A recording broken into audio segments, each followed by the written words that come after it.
melodious moms and musical kids, welcome to my class. सुनो ना दिल से। आज मैं आपको एक बहुत ही दिलचस्प किस्सा सुनाने वाली हूँ। कुछ दिनों पहले मेरी फ्रेंड मनप्रीत का फोन आया, तू जल्दी आ, मैं बहुत परेशान हूँ।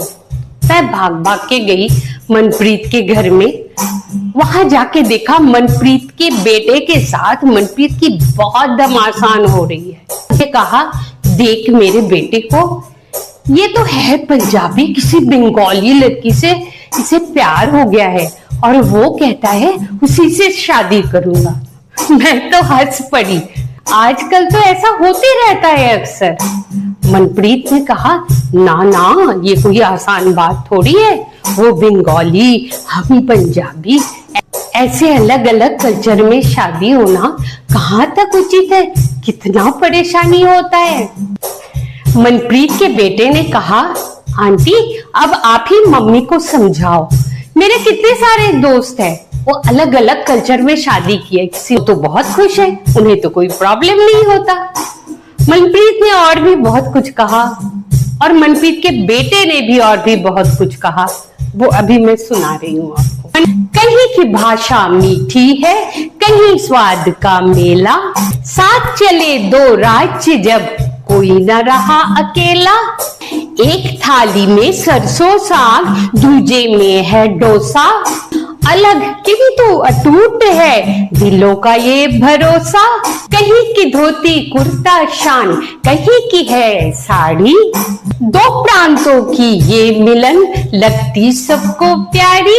मनप्रीत ने कहा, अपनी मिट्टी के खुशबू में प्यार बसा होता है, अपनी कल्चर के रीत में संस्कार छुपा होता है। हाँ बोली अपनी लगती है, बात समझ आती है, छोटी छोटी रस्मों से भी खुशियां मुस्काती है। एक जैसा सोच और एक जैसी साथ होता है, अलग अलग कल्चर में रीति रिवाज अलग होता है।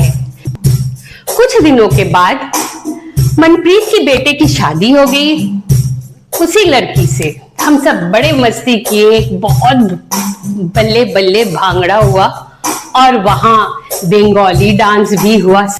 15 दिन बीत गई, मनप्रीत का फोन आया अचानक, जल्दी आ, मेरा बेटा और बहू अब तो घर से जाने का सोच रहे हैं। मैं फिर मनप्रीत के घर पहुंची। वहां जाके देखा मनप्रीत और उसके हस्बैंड एक तरफ बैठे हुए हैं और उसकी बहू के मम्मी पापा दूसरे तरफ बैठे हुए। मनप्रीत का बेटा और बहू चुप से खड़ा है, वो दोनों आपस में कुछ बात कर रहे हैं। मैंने पूछा, क्या हुआ भाई, इतना प्यार से रहते थे तुम लोग, हुआ क्या? मनप्रीत ने कहा अपने हस्बैंड से, तुसी दसो जी। हाय मेरा पुत्र, ये तो गया। अब मुझे आ गई हंसी। मैंने कहा, मनप्रीत शांत होके बैठो, कुछ तो बताओ, हुआ क्या? मनप्रीत ने कहा, क्या ही बताऊं, शादी के दूसरे दिन सुबह सुबह जब नहा धो के पूजा में बैठते हैं, मैंने कहा जल्दी से तैयार होके आ जा। अच्छा, मैंने सोचा वो अच्छा सा लाल जोड़ा पहन के, कोई सलवार सूट अच्छा सा पहन के आएगी।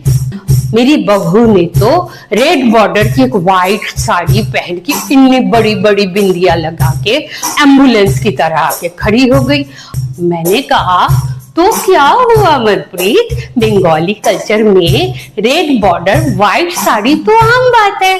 मनप्रीत की बहू ने कहा, आंटी आप ही बताओ, मेरे इस साड़ी को मेरी मम्मा ने इतना प्यार से दिया है, व्हाइट के ऊपर रेशम से नक्शा किया हुआ है, वो कितना ही प्यारा है। हमारे यहाँ तो ट्रेडिशन है, पूजा में हम रेड बॉर्डर व्हाइट साड़ी ही पहनते हैं।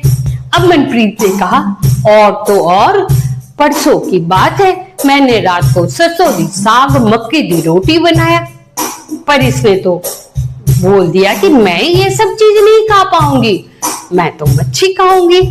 हाय राम, हमारे घर में मच्छी हम तो कभी खाते ही नहीं है। बेटे ने कहा, तो क्या हुआ, मैं बाहर से मंगवा देता हूँ।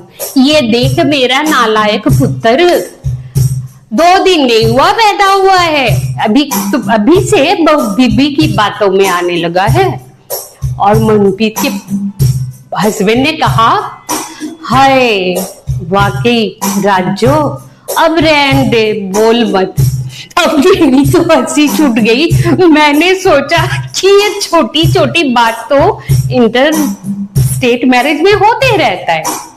अब मनप्रीत की बहू ने कहा, नहीं आंटी, मैं इस तरह से समझौता नहीं कर सकती हर चीज में। ये पहनो, वो नहीं पहनो, रेड बॉर्डर व्हाइट साड़ी मत पहनो, सलवार सूट पहनो, ये नहीं खाओ, वो खाओ, राजमा खाओ, छोले खाओ, मेरे से ये सब नहीं होगा। मैंने मनप्रीत के बेटे के तरफ देखा तो उसने कहा, हाँ आंटी, ये तो सही कह रही है। अब तो मुझे हंसी ही आ गई। अब मनप्रीत की समधन ने कहा, नहीं नहीं, मुझे नहीं लगता, हमें नहीं लगता ये शादी चलेगी भी। हमने कई बार मना किया था इसे, मत कर दूसरे कल्चर में शादी, पर ये सुने ही नहीं। अब देखो क्या हो रहा है। ना समझौते की बोझ ज्यादा, ना अपनापन में कमी है। अपने कल्चर की शादी में से जुड़ी हर खुशी होती है। रिवाजों का रंग सजता है, गीत खुशी के गाए जाते हैं। अपनी परंपरा के साए में 2 दिल एक हो जाते हैं। अब मैं चुप। ऐसा होता है जब अलग अलग कल्चर में आप शादी करोगे, ऐसा ही होता है। अब मनप्रीत की बहू ने कहा, ना ना, जब देखो अपनी लैंग्वेज में बात करते हैं, मुझे तो कुछ समझ ही नहीं आता। तो मनप्रीत ने कहा, मैंने कहाँ समझ आती है तुम्हारी बात, तुम भी तो खाली की को छो की खाबो यही बोलते रहती हो। तुम हिंदी में बोलो तो मुझे समझ आती है, पर वो तुम करती हो नहीं। काफी सोच समझ के बाद मैंने सोचा चुप रहना ही बेहतर है, क्योंकि ये 2 अलग अलग राज्य की लड़ाई कभी नहीं खत्म होने वाली है। क्योंकि 2 राज्य की शादी में अलग अलग कल्चर को हम एक करने की कोशिश करते हैं। हम मीन्स लड़के और लड़कियां एक करने की कोशिश करते हैं, पर खान पान अलग, पहनावा अलग, बोली अलग, आप कितने चीजों में एडजस्ट करोगे। मैं उन सारे बच्चों से मीन्स जो अभी शादी करने वाले हैं, इंटरस्टेट शादी करना चाहते हैं, उनसे सिर्फ एक बात कहना चाहूंगी। जब हम मूवी में देखते हैं अलग राज्य, इंटरकास्ट, इंटर रिलीजन, इंटरफेथ शादी होती है, तो हमें बहुत अच्छा लगता है। हमें लगता है कि बस यही है जिंदगी में। बट मूवी में सिर्फ शादी होने तक ही दिखाता है, उसके बाद जिंदगी में क्या होती है असल कहानी किसी को नहीं पता चलता है। तो प्लीज कुछ भी करो सोच समझ के करना।